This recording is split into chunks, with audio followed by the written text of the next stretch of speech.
Tired of dull, uneven skin tone? Want an instant glow from head to toe?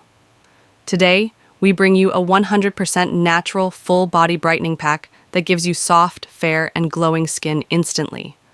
This remedy is super easy and perfect for all skin types. Let's get started. 2 tablespoons gram flour, besan, 1 teaspoon turmeric, haldi, 2 tablespoons raw milk, 1 tablespoon lemon juice.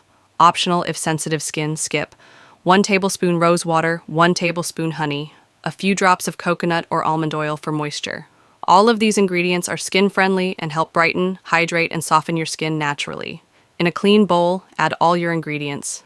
Mix well until you get a smooth, thick paste. Make sure there are no lumps. The texture should be creamy but not runny.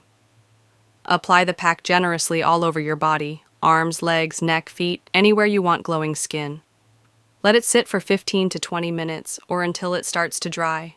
Relax during this time. Maybe play some calming music.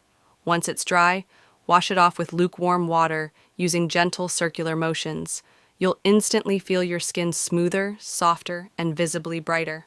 With regular use, this pack can help remove tan and dead skin, brighten dull areas like knees, elbows, and neck, even out skin tone, restore moisture and glow. Use this pack 2 to 3 times a week for best results. It's time to say goodbye to expensive treatments and hello to natural beauty. Don't forget to like, share, and subscribe for more natural skincare tips and DIY remedies.